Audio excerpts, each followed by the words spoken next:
당신의 마음을 사로잡은 단 하나의 보물을 선택하는 시간, 천상의 컬렉션입니다. 반갑습니다.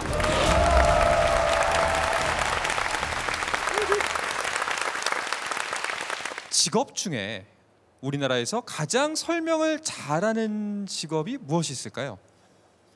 뭐 저 같은 아나운서가 있을 수 있겠고요. 뭐 방송인 있을 수 있고 기상캐스터가 있을 수도 있겠죠.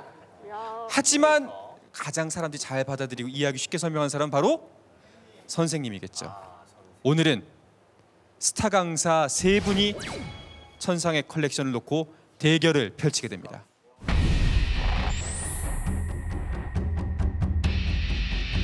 전쟁, 호환, 마마가 세상에서 제일 무서운 거예요. 공부를 더 재미있게 할 수 있도록 만든 보물이거든요.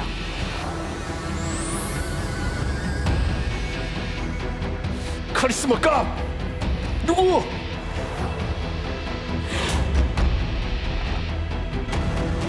이 자리에 계신 100분의 현장 평가단의 투표로 가장 많은 표를 얻은 보물이 이번 주 천상의 컬렉션에 오르게 됩니다. 오늘 우승을 한 호스트에게는요, 문화재 보호기금에 본인의 이름으로 기부자로 오르게 됩니다. 대한민국 최고의 스타 강사가 들려주는 흥미로운 보물 이야기, 바로 지금 시작합니다.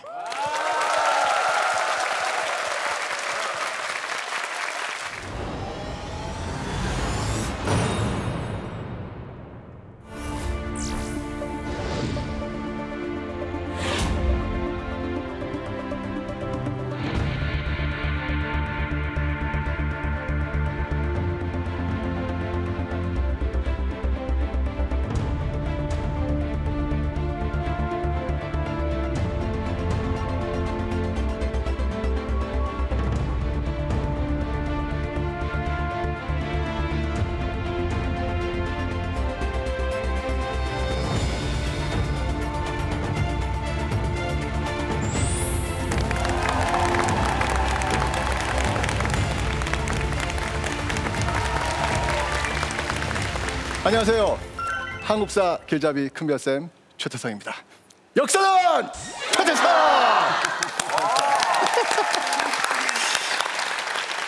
네, 수능이 이제 정말 코앞으로 다가왔습니다. 이맘때 이제 제가 가장 많이 받는 질문이 있습니다. 큰별쌤, 예상 문제 좀 찍어주상. 제가 이번에는요, 이 천상의 컬렉션에서 2019 수능 한국사 예상 문제를 픽 해드리겠습니다. 제가 올해로 이제 22년째 지금 역사를 가르치고 있습니다. 그런데요, 흥미로운 사실이 하나 있습니다. 학생들이요, 신라를 별로 좋아하지 않습니다. 왜요? 왜? 별로 좋아하지 않아요. 왠지 아세요? 왜 그렇게 많아서? 고구려 땅 잃어버렸잖아요.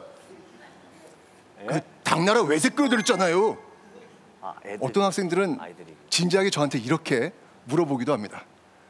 선생님, 이거 변방에 그 처박혀 있던 그 듣보잡 신라가 삼국을 통일한 게 논리적으로 이해되세요? 신라는요, 정말 다른 나라에 비하면 존재감이 없던 그런 나라였거든요. 누구도 삼국 통일의 주인공이 될 거라 예상하지 않았습니다. 그런데 어쩌죠? 우린 이미 알고 있잖아요. 최종 결승선에 통과한 나라는 신라라는 사실 말이죠. 도대체 어떻게 이런 일이 가능했을까요? 오늘은 제가요, 고구려도 아니고 백제도 아닌 신라의 입장에서 그 이유를 차근차근 풀어보도록 하겠습니다. 제가 오늘 들고 나온 보물은 바로 이겁니다. 죄송합니다. 네, 갑자기 시험 문제를 들고 나와가지고 너무 당황하셨죠? 네, 몇 달 전에 봤던 6월 모의평가 문제였습니다. 자, 그런데요, 이 문제에서 이 탑을 좀 보세요. 혹시 무슨 탑인지 아시겠어요? 맞습니다. 황룡사 9층 목탑입니다. 아쉽게도 현재 이 탑은 존재하지 않습니다. 여러분도 잘 아시다시피 지금으로부터 780년 전 이 몽골의 고려 침입 때 몽땅 이 불에 타서 잿더미로 사라졌기 때문이죠. 그런데 딱 하나, 이 불에 타지 않은 게 있습니다. 제가 오늘 공개해 드릴 텐데요. 어마어마한 겁니다. 바로 이겁니다. 아니, 이 두 분 힘이 너무 좋으신 거 아닙니까? 그저 부분에 불과합니다. 조금만 기다려 보십시오. 박수 한번 주세요. 여러분, 이게 뭔지 아시겠어요? 이거는 평범한 돌이 아니고요, 아주 특별하고 중요한 돌입니다. 바로 황룡사 9층 목탑에 이것 심초석이라는 건데요, 바로 목탑의 중심 기둥을 받친 돌이에요. 여러분, 크기가 예사롭지 않죠? 이게요, 가로가 4m고요, 세로가 3m입니다. 심지어 이 심초석의 무게는 30톤입니다. 여러분 한번 생각해 보세요. 이 정도의 심초석 위에 올라간 황룡사 9층 목탑은 얼마나 크고 웅장했을까요?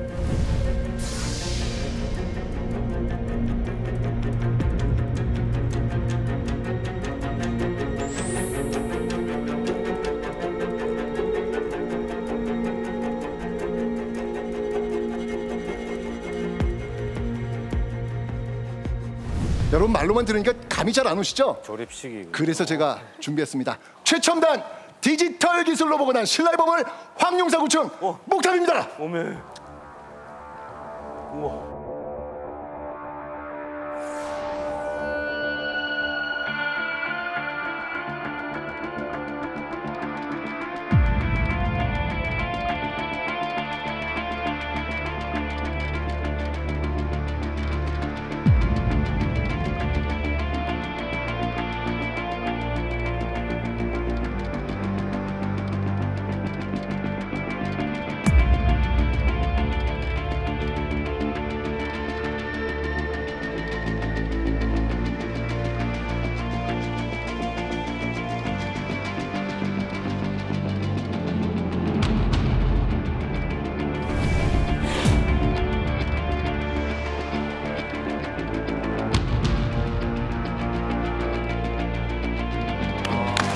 와우! 여러분, 이렇게 위풍당당한 탑, 그렇다면 이게 만들어진 때 그때 왕은 누구였을까? 엄청 잘 나가는 그 카리스마, 엄청난 그 왕, 그럴 것 같죠? 그런데 반전, 전혀 아닙니다. 당시 힘이 참 약하다고 동네방네 소문난 왕, 그때 만들었습니다. 누굴까요? 제가 힌트 드리겠습니다. 신라 최초의 여왕, 아니 우리 역사 최초의 여왕입니다. 누군가요? 선동여왕. 정답입니다. 와우. 이 선덕여왕은요, 왕 위에 오를 때부터 여자라는 이유로 이 나라 안팎에서조차 정말 조롱과 멸시를 받았던 그런 왕입니다. 미실. 에이, 야, 임금이 여자니까 되는 게 하나도 없네. 그래서 난이 일어납니다. 여자라는 이유로 말이죠. 외부의 상황도 크게 다르지 않았습니다. 선덕 여왕의 그 재위 기간은요, 한반도를 무대로 해서 여러 나라들이 치열하게 전쟁을 벌인 정말 격동의 시기였습니다. 고구려에는 쿠데타를 통해 권력을 확 쥐어잡은 카리스마감, 누구? 오예, 연개소문.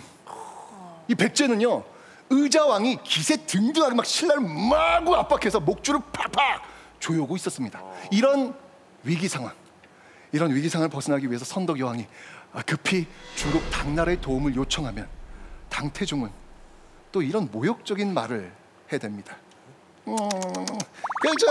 너희 나라는 그 여자가 왕이라 그 주변 나라들이 만만하게 보는 거라 해. 그 내가 당나라 사람 뽑아서 보낼 테니까 너네 왕으로 삼으라 해. 한 나라의 왕에게 이런 모욕과 멸시가 어디 있겠습니까? 이건 신라에 대한 모욕이자 멸시이기도 하죠. 이렇게 안팎으로 코너에 몰릴 대로 몰린 선덕여왕, 이쯤 되면 그냥 포기할 만도 한데요, 선덕여왕은 그러지 않습니다. 신라의 왕이 여자라 덕은 있으나 이 위험이 없다옵니다. 그러니 황룡사에 구층 목탑을 세우시지요. 라는 승려 자장의 건의에 선덕여 왕은 정치적 승부수를 던집니다.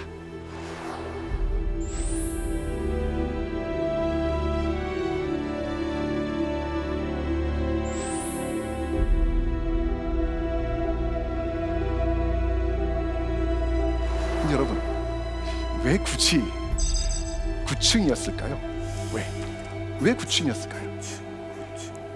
여기는요, 선덕여왕의 구체적이고 엄청난 비전이 숨어 있습니다. 이 선덕여왕은요, 탑의 한 층마다 주변국 나라의 이름을 새겼는데요. 놀랍습니다. 보시죠. 자, 1층 일본에서부터 당, 우월, 탐라, 백제, 말갈, 거란, 여진, 9층의 예맥. 예맥은 아마 고구려일 것입니다. 모두 신라를 괴롭혔던 나라들입니다. 선덕여왕이 이들의 이름을 새겨 넣은 것은 이들이 언젠가 머지않아 신라에 복종하게 될 걸 믿었기 때문입니다. 천하가 다 내 손 안에 있소이다. 진짜? 진짜? 여러분, 당시 신라 어떤 상황인지 잘 아시잖아요. 아니, 여기 지금 4층에 세워진 이 탐라, 이거 어딘지 아세요? 제주도야, 제주도. 아니, 이 작은 탐라국조차 지금 신라를 아주 만만하게 보고 지금 침략하고 있는 그런 시기거든요. 그런데 신라가 헐, 동아시아 주변국들 모두를 다 무릎 꿇리겠대요. 이걸 뭐라 그래요? 허세장렬, 허장성세, 뭐 이렇게 얘기하는 거 아니겠습니까? 그죠? 그런데요, 선덕여왕은 바로 이 황룡사 9층 목탑을 통해 우리의 전성기는 아직 오지 않았다. 우리가 삼국의 주인공이 된다. 결국 660년 신라는 백제를 지도에서 파냅니다. 668년 신라는 고구려를 지웁니다. 그리고 676년 신라는 당나라도 쫓아냅니다. 누구도 예상치 못했던, 불가능해 보였던 신라의 삼국 통일, 그 어려운 걸 신라가 해낸 겁니다. 만일 선덕여왕이 불가능한 꿈이라고, 감히 그런 꿈 꿔서는 안 되는 것이라고, 우리 이미 늦었다고 자포자기했다면 신라가 과연 삼국의 주인공이 될 수 있었을까요? 신라의 삼국 통일, 그 발칙한 상상의 시작은 바로 이 황룡사 9층 목탑, 이 탑의 선덕여왕의 꿈, 신라의 비전을 새겨넣는 데서부터 출발한 것입니다. 여러분, 여러분의 전성기는 아직 오지 않았습니다. 여러분의 비전을 여러분의 그 뜨거운 가슴에 지금 우뚝 세우십시오. 여러분을 응원하겠습니다. 감사합니다.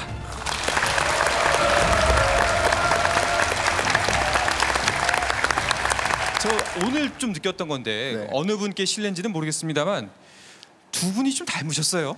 우리 영진 씨랑. 저랑요? 예. 영광입니다. 영광입니다. 한번 가볼까요? 별 한번 예. 쳐볼까요? 아유,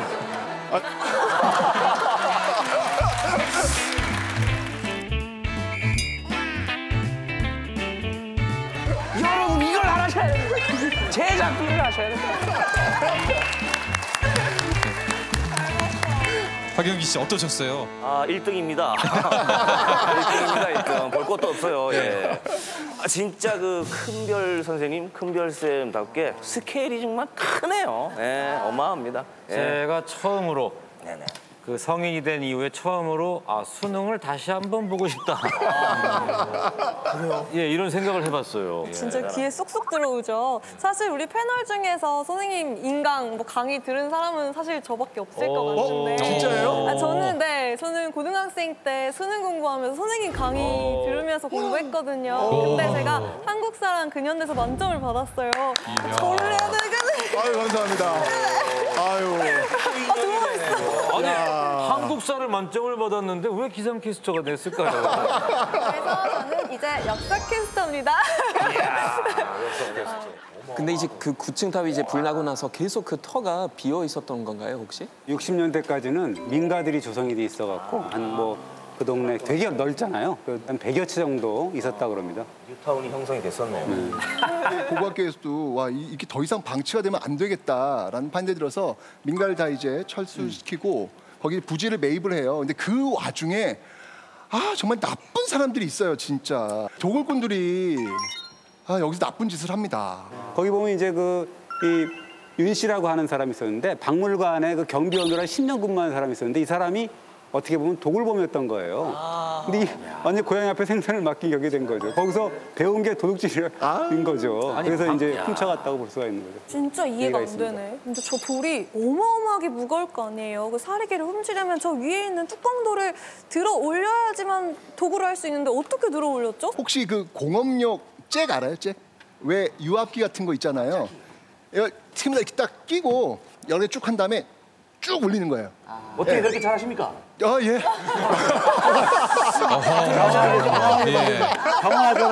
자세 각도가 정확하네요. 정확한데요. 이걸 다시 만든 이유도 안 해본 사람이 취할 수 있는 자세가 아닌 것 같은데요. 전혀 몰랐는데. 어쨌건 쭉 올려요. 그럼 틈이 보일 거 아니에요. 아까 여러분 그 네모난 공간 보셨죠? 그 네모난 공간 속만 보이면 그냥 쭉 들어와서 이 안에 있었던 그 보물 사리 작업물을 그냥 다 빼버린 거예요. 근데 여러분 이쯤에서 제가 한 가지 말씀을 드리고 싶은 게 뭐냐면요. 이 황룡사 9층 목탑에는 한 가지 비밀이 숨겨져 있다고 합니다. 최태성 선생님이 퀴즈 하나 준비해 오셨죠? 자, 이 황룡사 9층 목탑을 만드는 데 주도했던 정말 건축의 명장 장인이 있죠. 이 장인은 과연 어느 나라 사람일까요? 자, 1번 신라인, 2번 백제인, 3번 고구려인, 4번 외계인. 정답. 자, 1번 신라인 손 들어보시죠. 신라 사람이 우와. 만들었다. 자, 2번 백제인 손 들어보시죠. 우와. 네, 좋습니다. 자, 그럼 3번 고구려인 손 들어보시죠. 마지막 4번 외계인. 많은 분들은 다 백제인으로도 알고 계시네요. 신라에서 만들었으니까 당연히 신라 사람이 주도해서 만든 거 아니겠습니까? 뭐 당연한 거 아니겠습니까? 역사 캐스터가 풀어봐야 될 시간입니다. 네, 자신만만하게 나왔어요. 이게 당연히 신라에 쓰니까 신라인 이렇게 하면은 문제 풀 때 무조건 오답이에요. 백제 같은 경우에 정말 정교하고 화려한 그 무물들 많이 만들어냈잖아요. 그래서 외계인 같은 실력을 지닌 백제인이 정답인 것 같습니다. 저하고 우리 딱 방청객 중에 한 분이었는데 우리 생각은요. 그게 만약에 백제인이 만들었어도 백제인을 가장한 외계인입니다. 4번일 것이다. 정답은 2번 백제인입니다. 네. 신라가 이 정도의 탑을 만들기에는 조금 좀 실력이 좀 붙이는 면이 없지 않아 있었죠. 그래서 바로 백제의 그 건축 거장 아비지를 모셔와가지고 이 황룡사 9층 목탑을 세운 것을 주도하게 됩니다. 쉽게 말하면 이제 백제를 공격하자. 망하라고 지금 망하라고 쌓는 탑인데 왜 백제인이 와갖고 이걸 만들죠? 기둥을 세우는 날 꿈에 나라가 망하는 꿈을 꿔요. 백제가 망하는 꿈을 꾸니까 아비지로서는 이거 못하잖아요. 이거 안 되겠다라 그래갖고 주저주저 하고 있는데 갑자기 지진이 막 일어나더니 장수가 하나 나타나갖고 후다닥 해갖고 기둥을 세우고 가는 거예요. 그래서 그걸 보고선 아비지가 이거는 끝났구나. 결국 이거는 하라는 얘기구나 해갖고 그 다음에 계속 공사를 진행했다는 얘기죠.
안녕하세요. 수험생 여러분들의 영원한 역사 대통령 역사 강사 이다지입니다.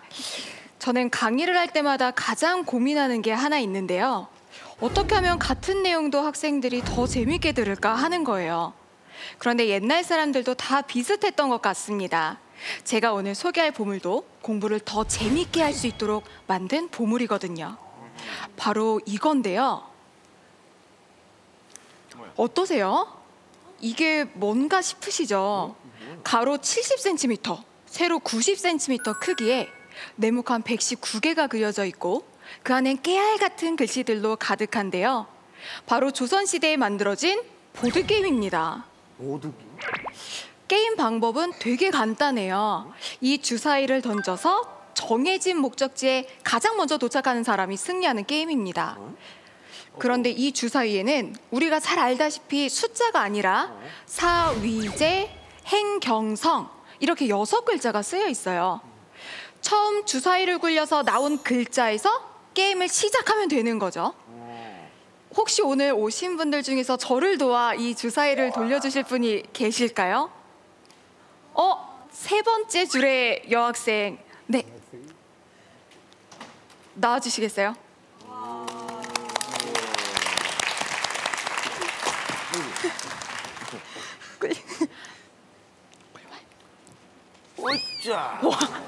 와, 정말 높게 던졌어요. 이게 무거움에도 불구하고 한번 와서 글자를 읽어보시겠어요? 뭐지? 맞습니다. 션이라고 되어 있어요. 용기 내준 여학생에게 박수 한번 쳐주시겠어요? 자, 이 주사위에 나온 성은요, 성녀라는 뜻인데요. 성인의 자질을 갖춘 여성이다라고 하는 뜻입니다. 그럼 6글자 중에서 다른 시작점 몇 개를 좀 더 살펴보면 위는 한려, 거짓말을 잘하는 여자, 재는 재녀, 재주가 있는 여자라는 뜻입니다. 뭔가 특이하죠, 여러분? 다 여성에 대한 이야기뿐인데요. 왜냐면 사실 이 게임이 오직 여성만을 위해 만든 게임이거든요. 촬영 아닙니까? 이 게임의 제목은 규문수지 여행지도. 안방의 여인들이 알아야 할 여성의 행실에 관한 놀이판이란 뜻입니다.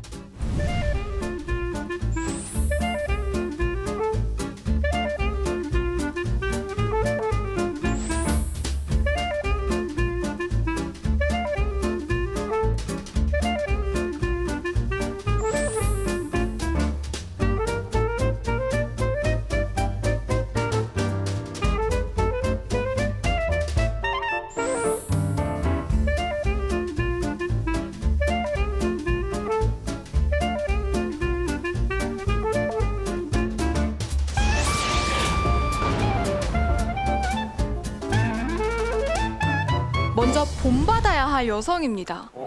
여러분 호랑이 보이시죠? 호랑이? 김씨라는 여성은요, 남편이 호랑이한테 물려가는 걸 보고 쫓아가서 구해온 여성이고요. 약간 갸우뚱하시죠? 김씨. 소근이라고 하는 여성은 남편을 따라 자기가 가지고 있는 제일 좋은 옷인 비단 옷을 버리고 가난을 즐겼대요. 반대로 본받아서는 안 될 여성인데요. 김아는 부모님을 꾸짖는 사람이고 리시라는 사람은 술을 너무 좋아해서 술을 한 동이 살 때마다 노비를 한 명씩 그냥 팔아버려서 집안이 망해버렸다고 합니다. 리시. 네, 이런 건 지금도 닮으면 안 되겠죠. 그러니까 이 게임은 이렇게 주사위를 굴려서 악덕은 피하고 미덕은 쌓아가면서 가장 위에 적힌 테임칸에 먼저 도착하면 우승을 하는 건데요. 자, 그럼 우승칸의 테임은 어떤 여성일까요? 여기 옆에 보시면요, 여편네 중에 성인이라라고 써 있어요. 여편네? 여러분 성인인데 여편네라니까 좀 이상하죠. 근데 여편네라는 말이 지금은 다소 부정적으로 쓰이지만 예전에는 남자의 편을 남편이라고 한 것처럼 여자의 편을 여편이라고 했습니다. 남편. 근데 이 테임, 이 여편네는요, 중국 역사상 가장 훌륭한 왕으로 꼽히는 주나라 문왕의 어머니예요. 그리고 여러분들 신사임당 잘 아시죠? 신사임당의 이 사임이 바로 이 테임이란 여성을 본받겠다는 뜻입니다. 그런데 여러분, 규문수지 여행지도가 만들어지기 전까지 비슷한 게임들은 많이 있었어요. 그런데 다 남성용뿐이고 여성용은 없었다고 합니다. 그럼 도대체 이 게임판 누가 만든 걸까요? 여자일까요? 남자일까요? 신사임당. 모르긴 몰라도 게임을 아주 좋아하는 게임 덕후가 아니었을까 싶긴 하죠.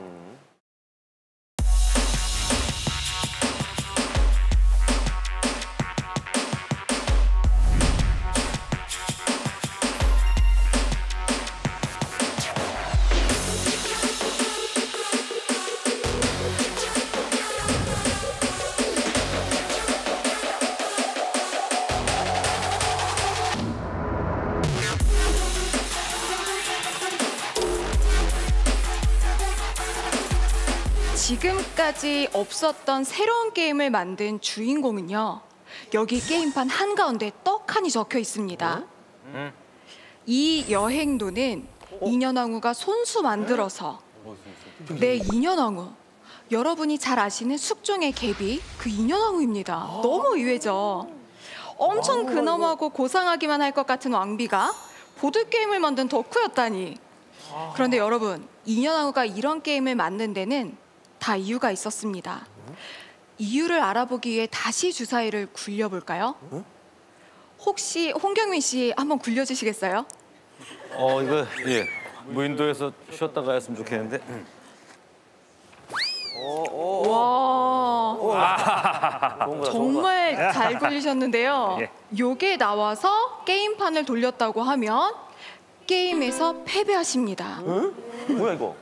왜냐면 이 게임은요, 짐승칸으로 떨어지면 패배하게 되는데. 짐승이다. 짐승이다. 짐승이 되셨습니다. 짐승칸으로 가는 길에는 그런데 한 여성의 이름이 있습니다. 바로 난경인데요. 난경? 난경. 이 난경은 누굴까요? 이 칸에는 이렇게 쓰여 있습니다. 윤원영의 처에 무상 사납더라. 윤원영의 첩이었다가 정부인을 몰아내고 안방을 꿰찬 여인. 네, 바로 정난정입니다. 박영진 씨 정난정 잘 아시죠?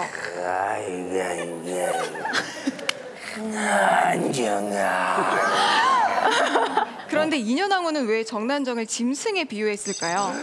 그건요, 아마도 인현왕후가 이 게임을 만들었을 때의 상황 때문일 것 같아요. 사실 이 규문수지 여행지도는요, 인현왕후가 궁에 있을 때 만든 게 아닙니다. 1688년 인현왕후가 아들을 낳지 못하고 있는데 장희빈이 먼저 아들을 낳습니다. 결국 숙종은 장희빈을 왕비로 삼고 인현왕후를 사가로 내쫓아버려요. 그것도 인현왕후의 생일날 말이죠.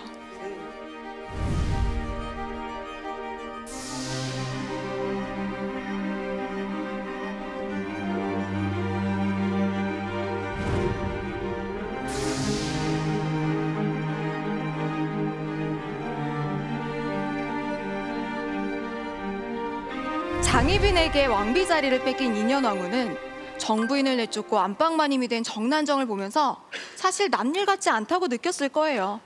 물론 속으로는 짐승칸에다가 누구 이름 쓰고 싶겠어요. 장희빈의 이름을 쓰고 싶었지만 이제는 왕비가 된 장희빈의 이름을 만약에 짐승칸에다 썼다가는 사역을 받을지도 모르니까 정난정의 이름을 쓴 거겠죠. 여러분, 당시 궁에서 쫓겨난 왕비는 죽은 사람이나 마찬가지였어요. 바깥 출입도 못하고 찾는 사람도 없어서 인현왕후의 집엔 항상 거미줄과 잡초가 무성했다고 하는데요. 집안에서 혼자 할 일도 없이 하루 종일 지내야 한다고 생각해보세요. 5만 가지 잡생각이 다 떠오르겠죠. 처음엔 장희빈에 대한 분노가 아주 울컥울컥 올라왔을 거예요. 그럴 땐 게임판에 난정을 보면서 장희빈을 시원하게 욕했겠죠. 그러다 보면 숙종에 대한 미움이 커지는 날도 있었을 거예요. 그럴 때면 또 이 게임판을 보면서 눈물을 삼켰겠죠. 선생님, 아니 그래도 그렇지 무슨 보드게임 하나 가지고 그렇게까지 해석하세요. 좀 오버 아닌가요?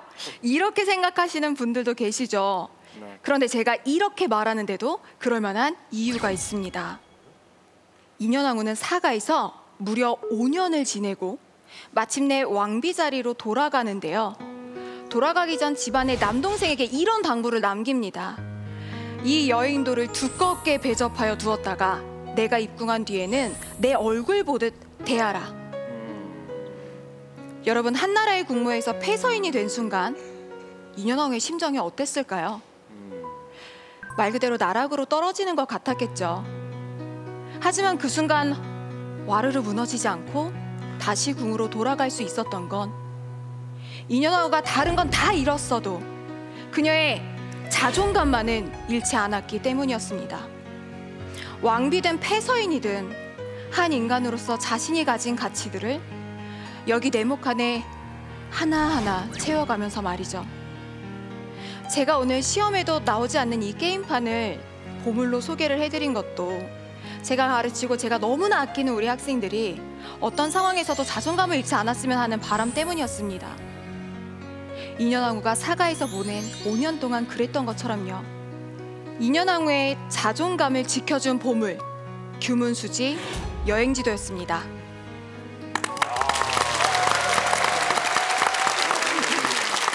이런 날이 올 줄 알았습니다. 네. 네. 늘 이쪽에서 뵙다가 언젠가는 한번 호스트로 나오시겠지. 아, 정말 반갑습니다. 네, 제가 항상 패널로 준비하면 지금 강아랑 씨가 앉아 계신 자리에 앉아 있었는데요. 저기 앉아서 항상 내가 패널 이 호스트로 나오면 이 보물을 소개해야지라고 하는 마음이 있었는데 오늘 그 꿈을 이뤘습니다. 보드 게임 하면은 사실 독일이거든요. 독일은 보드 게임 정말 유명하고 우리 가족도 명절 때 만나면은 막 15명에서 하루 종일 그냥 계속 보드 게임하고 막 그렇거든요. 근데 여성을 위한 어떤 보드 게임도 처음 보고 거기서 이제 악덕목이랑 선행목 이런 기준으로 갈려져 있다는 거 또 처음 봤습니다. 되게 신기해요. 이걸 잠깐 좀 살펴보도록 하겠습니다. 이게 보드 게임 너무 궁금하지 않습니까? 이겁니까? 이거군요. 자, 이거. 야, 크네요. 생각보다. 가볍게 좀 이렇게 좀 재밌는 걸 좀 살펴보면요. 여기 보시면은 기쇼라고 돼 있는데 이제 기소라고 있습니다. 기소. 요게 웃음을 즐기라. 네? 즐겨야죠. 웃음을 즐기니라. 요거는 뭐 아무래도 좋은 쪽, 예. 선행 쪽, 선행목이 아닐까. 웃음은 뭐 망고불변의 진리. 일소. 이 시대에도 좀 즐기지 않았을까. 여러분 예상과 아니에요? 다르게 아닙니다. 웃음을 즐기는 것도 악덕 쪽에 해당이 돼요. 사실 이제 너무 많이 웃으면 품위가 손상된다고 생각을 했고요. 근데 좀 신기한 게 여성의 웃음과 남성의 웃음에 또 차이가 있었습니다. 여러분들 궁에 웃음 내시가 있었던 거 혹시 아시나요? 웃음 내시? 네, 왕의 건강을 위해서 웃겨주는 내시가 있었고 오늘날 이제 박영진 씨처럼 개그맨으로 이렇게 계열이 저는 웃음 발- 내시는 아니고요. 웃음꾼입니다. 네. 야, 정말 잘 어울리네요. 환생을 믿게 됐습니다. 네. 근데 저도 한번 보니까 예. 여기에 보니까 기병. 기병이라고 했는데 여기에는 떡을 즐긴다.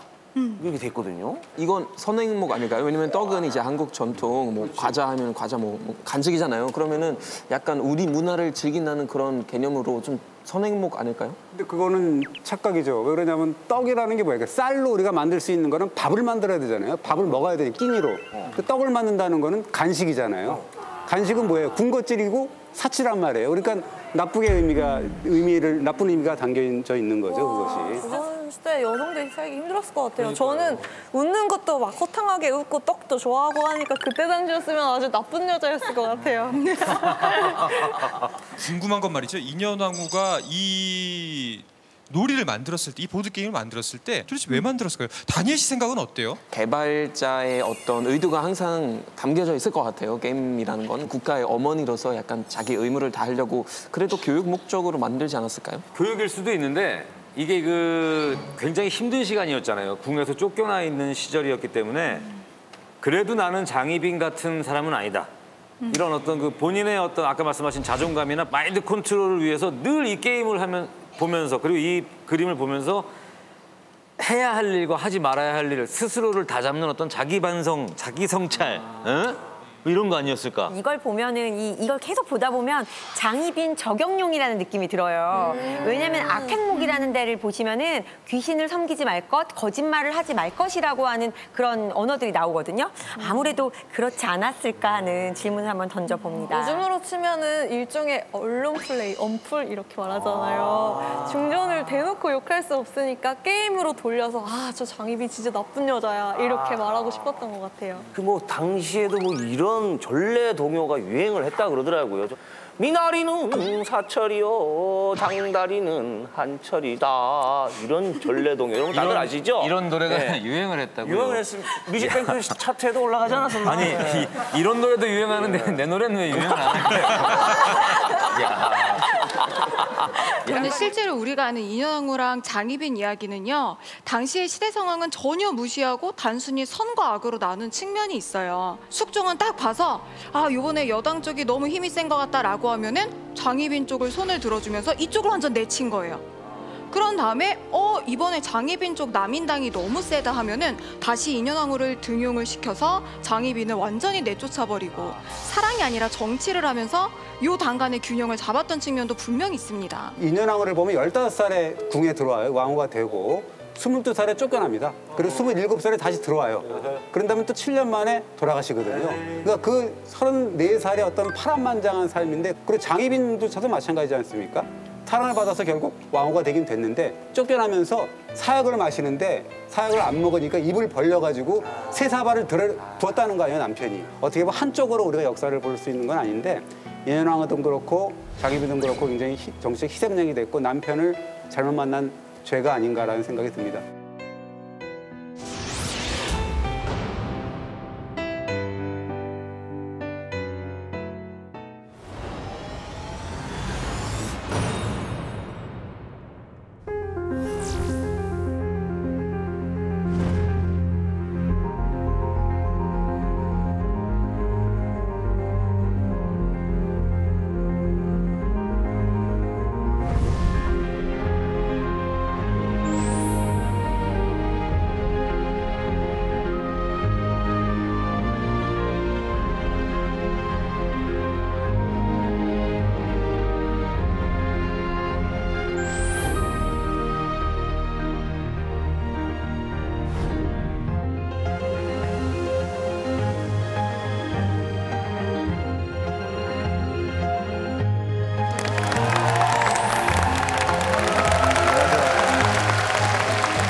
안녕하세요. 반갑습니다. 치징입니다.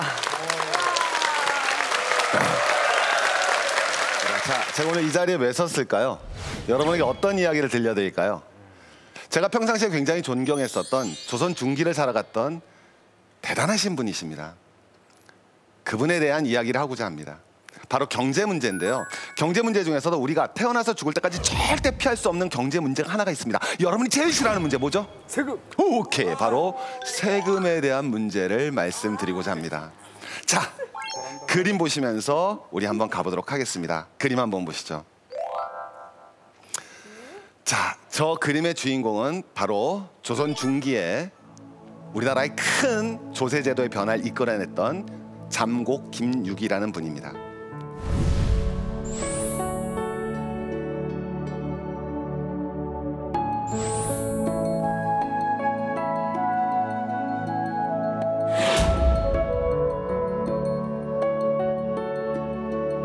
원래는 대단한 명문가의 집안입니다. 김효사화 때 사활을 입은 김씨의 4대 손으로 명문가의 집안이지만 어머님 아버님이 일찍 돌아가셔서 먹고 살 길은 없는데 마지막 희망마저도 자신의 지조와 절개 때문에 과거볼 기회를 스스로 던져버렸습니다. 이제 남은 거 뭐죠? 빈곤, 궁핍. 그래서 경기도 가평 잠곡으로 내려가서 토굴 속에서 숯을 지어서 직접 판매를 합니다. 자, 무슨 집안의 출신이라고 그랬죠? 명문가. 근데 제가 토굴에서 뭘 팔았다고 그랬습니까? 숯. 뭘 받겠습니까? 민중의 삶을 본 거죠. 자, 두 번째는 연도로 한번 가보겠습니다. 저 사람이 저 그림을 그려진 해가 바로 1637년입니다. 자, 우리 젊은 친구들, 그 바로 전에 뭐가 일어났어요? 1636년? 오케이, 그렇죠. 뭐가 일어났습니까? 바로 병자호란이 터졌습니다. 근데 저 그림이 그려진 장소는 그림풍을 보시면 알겠지만 저 그림은 한국 화가가 그린 것이 아니라 중국에 온 김육을 호병이라는 중국 화가가 그려준 그림입니다. 자, 그럼 저분은 지금 어디에 계시는 거죠? 중국. 중국도 무슨 나라인 줄 아시겠습니까? 자, 병자호란 우리가 어디랑 싸웠어요? 예, 근데 저분은 아직 명나라에 가서 사신으로 간 겁니다. 마지막 명나라의 사신입니다. 조국은 전하에 휩싸였습니다. 그런데 나는 지금 명나라, 기울어져가는 나라의 사신으로 와 있죠. 그래서 여러분 저분은 매일같이 통곡을 했다고 합니다. 자, 그러던 저분이 드디어 고국에 돌아오게 됩니다. 자, 고국은 지금 뭐가 끝났습니까, 여러분? 전쟁이 끝났죠, 그죠? 우리 가끔 보면 이거 나오는데, 저도 비디오 어렸을 때 딱 바라보면 세상에서 제일 무서운 게 뭐죠? 전쟁, 호환, 마마. 어렸을 때 비디오 많이 보신 분은 역시 뭐가 달라도 다릅니다. 전쟁, 호환, 마마가 세상에서 제일 무서운 거예요. 자, 그러나 김육 선생님이 본 거는 전쟁, 호환, 마마보다 더 무서운 건 불법 비디오가 아니었어요. 바로 조세 제도였습니다. 바로 세금이었죠. 그리고 어느 시대든 민중들은 세금의 고통을 받았고, 특히 이 시대에는 공납이라고 불려지는 특별한 세금에 의해서 굉장한 피해. 웃고 있군요. 친구, 공납이 뭐예요? 그렇죠. 백성들에게 특산물을 갖고 오라고 하는 거예요. 자, 이렇게 얘기합니다. 해삼 가져와, 전복 갖고 와, 그다음 문어 갖고 와, 상어 갖고 와, 그다음에 육지로 올라갈까요? 자, 표범 갖고 와, 담비 갖고 와, 호랑이 가죽 갖고 와라고 얘기를 하는 겁니다. 이게 바로 공납입니다.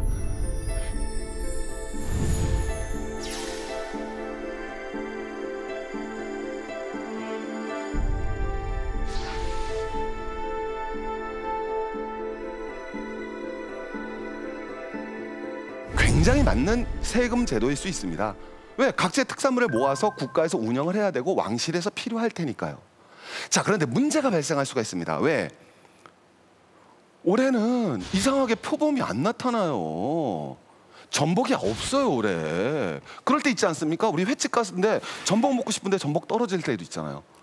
왜? 올해는 특히 전복값이 여러 번 싸갖고 또 난리가 나지 않았습니까? 넘칠 때도 있죠, 줄어들 때도 있죠. 왕 입장에서는 어때요? 매년 일정량이 필요하지 않습니까? 자, 왕 입장에서는 제사를 지낸다고 쳐봅시다.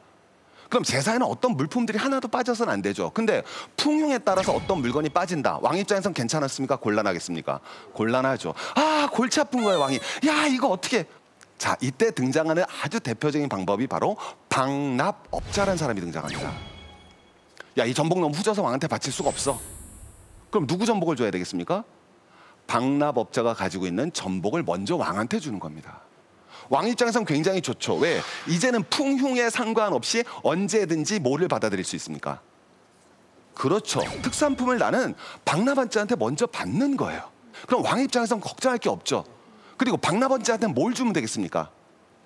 너가 내 대신에 가서 세금을 거두라고 하면 되죠.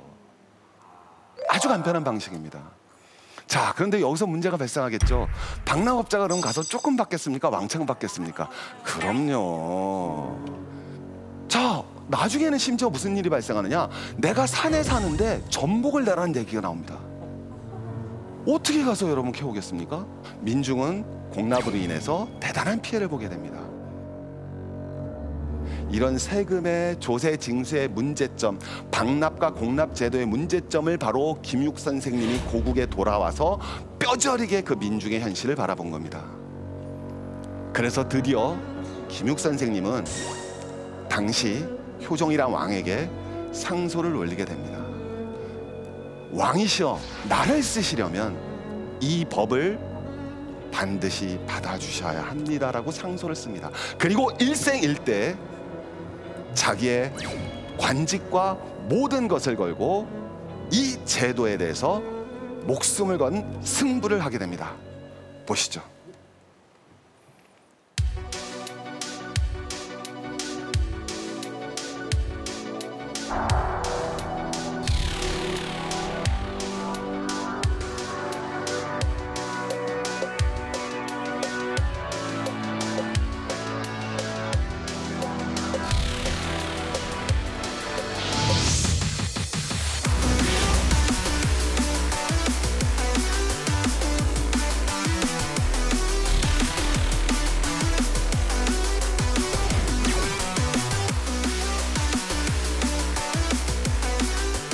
저 대동법의 내용은 아주 간단합니다.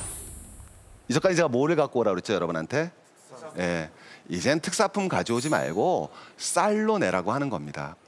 자, 아주 재밌는 세금이 됐습니다. 자, 첫 번째는 인젠 뭐로 내게 했다고 그랬습니까? 쌀. 근데 그 쌀은 어디서 나온다고 그랬죠? 토지. 그럼 그 토지의 적고 많음에 따라서 세금을 내게 됩니다.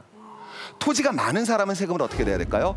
많이 내게 되고 토지가 적은 사람은 세금을 적게 내게 됩니다. 당연히 토지가 많았던 무슨 계급은 반대할 수밖에 없습니까? 그럼요. 양반과 지주 계급은 반대할 수밖에 없을 겁니다. 격렬한 반대에도 불구하고 김육은 드디어 대동법을 본격적으로, 물론 대동법은 광해군 때부터 실시되었으나 충청도에 본격적으로 바로 대동법을 실시하게 되고 영의의 명을 걸어갑니다. 우리가 발딛고 있는 가장 두 가지 커다란 조세의 원칙을 보여준다는 거죠. 하나는 뭐겠습니까? 부자에게는 많은 세금을, 빈자에게는 적은 세금이 들어가야 된다는 조세의 적정성을 처음으로 실현하는 겁니다. 너는 토지가 5결이야, 넌 몇 두. 넌 토지가 10결이야, 그럼 그거보다 훨씬 더 많은 몇 두가 됩니다. 조세의 대원칙은 뭡니까? 첫 번째, 빈부격차를 완화시켜야 된다는 조세의 대원칙이 있습니다. 조세, 대동 뭡니까 뒤에가? 다시, 대동 뭡니까? 법의 목적은 뭡니까? 뭐의 실현이라고 배웠죠 우리? 그럼요, 바로 조세 법정주의입니다.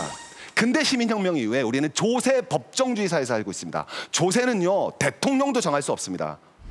조세는 누가 정해야 됩니까? 반면에 우리 시민의 대표자인 의회에서 법으로 정해야 됩니다. 왜? 조세의 문제는 바로 정의의 문제이기 때문입니다. 김육은 그것을 바라본 겁니다. 다만 서민이 불쌍하다는 것이 아니라 조세의 원칙은 명확한 정의의 원칙에 기반해야 된다는 거예요. 그 첫 번째 원칙이 바로 빈부격차의 완화, 정의의 실현입니다. 두 번째 뭐였겠습니까? 왜 토지세만 더 세금을 내야 된다고 주장했겠습니까? 아주 간단하잖아요, 여러분. 토지세는요, 여러분이 내는 근로소득세와 다릅니다. 노동에 대한 과세예요? 불로소득에 대한 과세예요? 당연하죠. 조세의 두 번째, 변하지 않을 두 번째 원칙을 확립시키는 겁니다. 조세라는 것은 빈부격차를 완화시켜야 되며, 그리고 불로소득에 대해서는 과세 징수가 더 엄격히 이루어져야 된다는 근대적 조세제도가 확립된 이로의 대원칙을 이미 김육은 가슴속에 품고 있고 그것을 실행했던 사람이 바로 김육이라는 선생님입니다. 왜 박수 안 치십니까? 저는 그게 바로 김육 선생님의 정신이었다고 생각합니다.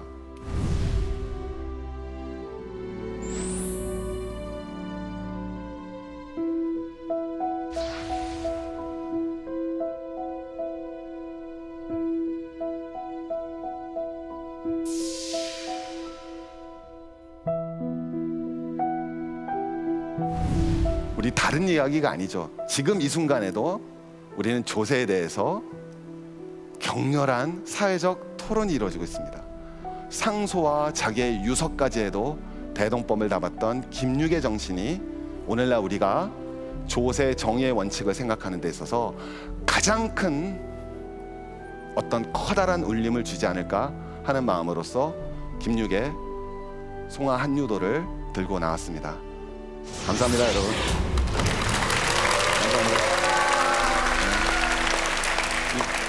오늘 이 경제 강의는 정말 인상적일 것 같습니다. 근데 보니까 그림 하나로 세금 얘기까지 풀어낼 수 있다는 게 정말 신기하고 재밌는 것 같아요. 한 가지 좀 특이한 게 보통의 그 과거의 인물들의 그 초상화나 이렇게 보면은 인물 위주의 그림이 많은데 이 그림은 마치 소나무가 주인공인 것처럼 굉장히 좀 배경이 특이합니다, 그죠? 진짜 우리 어르신들 어디 좋은데 관광 가시면은 딱 저런 데 앞에서 사진 찍잖아요. 그렇지. 나는 요만하게 나와도 저 박물관은 나와야 되거든요. 울산바이 이만큼 나오고 아버지 어디 계세요? 여기 밑에 있어요. 근데 왜 이렇게 중국 옷을 입었을까요? 그러니까 본인은 지금 나는 중국 갔다 왔다라고 사실 자랑할 만한 그런 성격도 아닐 것 같고요. 누구나 닮고 싶은 어떤 롤 모델이 있을 것 같아요, 그죠? 근데 아마 그 김육 선생은 제갈량을 뭐 닮고 싶지 않았나 생각이 드는데 저거 옷이 학창의라는 옷이거든요. 저 학창의 옷은 어떻게 보면 중국에서는 신선들이 입는 옷이다 이렇게 얘기를 하고 국립중앙박물관에 제갈무도라는 그림이 있어요. 제갈량을 그린 그림인데요. 그거랑 굉장히 흡사한 느낌을 받거든요. 고사인물도의 형식이라고 보시면 될 것 같아요. 근데 보통 고사인물도라는 게 성현의 가르침이나 아니면은 이제 조선시대가 담고자 했었던 유교적인 어떤 가르침을 이렇게 좀 상징적으로 표출한 그림이라고 보면 될 것 같거든요. 근데 좋아하는 명지상 옷도 입고 모자도 쓰고 이렇게 거기까지 갔는데 표정이 되게 우울해 보이는 것 같아요. 제가 봤을 때는 좀 큰 사이즈를 입혀놔서 약간 왜 사이즈가 이거밖에 없어? 약간 이러면 조용하니까요. 마음에 안 든 거죠? 네. 예. 우울해 보이지 않습니까, 선생님? 당시 청나라가 병자호란을 끝나고 우리나라 사람 60만 명을 인질로 끌어갑니다. 이 당시 우리의 인구가 1000만 명이에요. 그러면 어른들 6, 7명 중에 1명은 다 인질로 끌려갔다는 얘기입니다. 그 소식을 듣고 있겠죠. 그런데 저런 표정이 안 나온다면 그게 정말 고위 관직자겠습니까? 아마 매일 밤 울었을 겁니다. 기록에도 그렇게 나와 있고요. 김육 선생님이 안 계셨다면 사실상 대동법을 시행하기가 굉장히 어려웠을 것 같아요. 뭐 설령 시행이 됐다 하더라도 굉장히 늦어질 수는 있었겠죠. 우리가 이제 역사의 세계사적 개인이라는 얘기를 씁니다. 그러니까 정말 우리 클레오파트라가 없었더라면 뭐 이런 말 하잖아요. 나폴레옹이 없었더라면 이런 말을 표현하는데 사실 김육 선생님한테도 그런 표현을 쓸 수가 있는 거죠. 어떤 개혁이 성공하기 위해서는 첫 번째 명분이 있어야 됩니다. 더 재밌었던 건 대동법이라 실시라는 게 모두 집권, 왕이 바뀌네 이루어집니다. 그러니까 맨 처음에 대동법이 실시되는 게 경기도거든요. 그건 1608년 광해군 집권 연도입니다. 그 다음에는 강원도에서 이루어지는데 그거는 인조의 집권 연도입니다. 그리고 이제 본격적으로 김육이 실시했던 게 충청도에서 하는 건데요. 그거는 효종 집권 2년 차입니다. 그러니까 개혁의 성공 여부는 집권 초기에 밀어붙여야 되거든요. 그런 면에서는 이런 정세를 읽을 수 있고 시대를 리딩할 수 있고 그다음에 타인의 공격을 갖다부터 포용해 나가고 그걸 감쌀 수 있는 명분을 가진 사람이 이것을 왕에게 직접 상소를 하고 그러니까 대동법이 보다 우리가 생각했던 거와는 다르게 지주의 격렬한 반대에도 불구하고 빨리 성공할 수 있지 않았을까. 그런 의미에서 지금 이 시대에도 김육 같은 선생님이 다시 한번 필요한 건 아닌가 그런 생각을 해봅니다. 그걸 왜 해야 되느냐 하는 거는 그렇게 얘기를 합니다. 백성이 쓰러지면 임금이 무슨 필요가 있으면 나라가 무슨 필요가 있겠느냐. 나라도 쓰러지고 임금도 쓰러진다라는 얘기거든요. 그러니까 죽을 때까지 이분은 그 대동법을 고수한 거죠. 신의가 대단한 분이죠.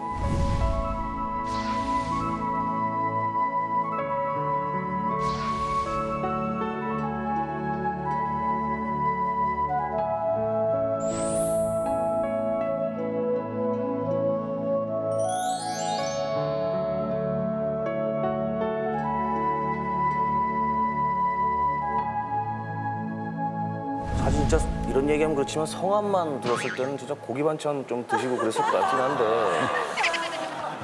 진짜 아무래도 좀 힘들게 진짜 아까 뭐 말씀하셨듯이 그렇게 어렸을 때 부모님 잃고 또 어디 동굴에 들어가서 뭐 어디 숯 만들고 그러다 보니까 그냥 밥 한 끼 그냥 먹고 사는 것만으로도 만족하면서 살지 않았을까 이런 생각도 좀 듭니다. 예. 공직생활 하면서 드디어 땅굴에서 벗어나가지고 초가집 한 채를 지었는데 그 초가집 지붕이 너무 낮아서 허리를 굽히고 들어가야 될 정도로 그런 집에서 살았대요. 조선은 민중이 지배하는 나라는 아니었습니다. 누가 지배하는 나라였죠? 그렇죠. 사대부죠. 그럼 그 사대부는 어떤 사람이었겠습니까? 바로 항산 없이 항심할 수 있는 사람이어야 됩니다.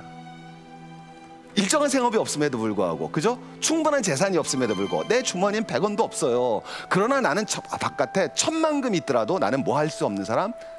도덕적 마음이 흔들리지 않는 사람. 이게 바로 진정한 사대부죠. 그래서 우리가 존경하는 율곡 이희 선생님도 돌아가실 때 장례를 치를 돈이 없었다고 그럽니다.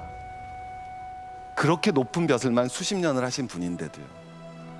이게 바로 조선의 어떻게 보면 사실 임난과 병난이 끝나면서 망해야 될 나라가 망하지 않고 버텼던 이유는 바로 김육과 이런 사람들의 청백리 정신이 있었기 때문에 사실은 또 어떻게 보면 단신이 버텨나가고 명맥을 이어나갔다라고 얘기할 수 있겠죠.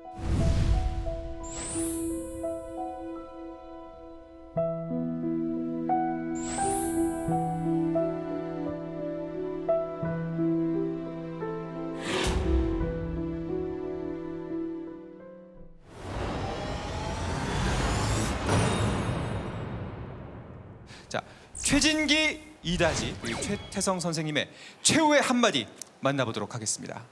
제가 오늘 저는 개인적으로 미술을 다시 방송에서 했다라는 것 자체가 뭐 그냥 그런 거면 된 것 같아요. 저는. 네, 알겠습니다. 네. 좋습니다. 큰 박수 한번 보내주시죠. 저는 인현왕후와 장희빈의 삶이 우리가 봤던 게임판 위에 놓인 말처럼 느껴졌어요. 저는 이제 우리 모두가 성별, 나이 다 떠나서요. 어디에도 구애받지 않는 자유로운 삶을 살 수 있게 된다면 그 마음이 가장 큽니다. 그러기 위해서는 강의에서 나왔던 것처럼 다른 사람들의 비교와 평가에도 흔들리지 않는 자존감을 절대 잃지 않아야 된다는 것만 여러분들이 가져가셨으면 좋겠습니다. 감사합니다. 아까 제가 2019 수능 한국사 예상 문제 픽 해드린다고 한 거 기억나시죠? 자, 주목해 주십시오. 이 큰별쌤이 직접 준비한 예상 문제 나갑니다. 자, 오늘 강의를 잘 들으셨다면 답을 아주 쉽게 구하실 수 있을 거라 믿습니다. 어떻게? 문제가 어려운가 봅니다, 눈빛들이. 자, 그러면 어렵지 않으니까요. 정답을 크게 한번 외쳐보시기 바랍니다. 정답은 3번. 다시 한번 크게 정답은 3번.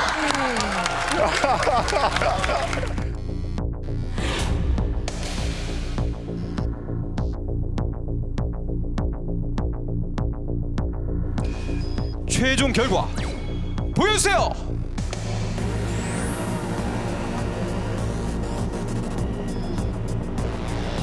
아이고야. 축하드립니다. 이번 주 천상의 컬렉션에는 호스트 최태성 씨의 황룡사 9층 목탑이 올랐습니다. 축하드립니다.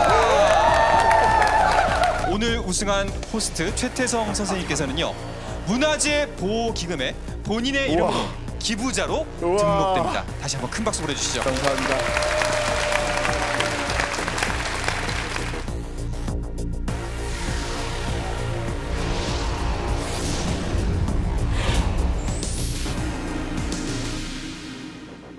당신의 마음에 불을 밝혀줄 단단한 보물, 단단한 이야기가 여러분을 찾아갑니다. 지금까지 천상의 컬렉션이었습니다. 고맙습니다.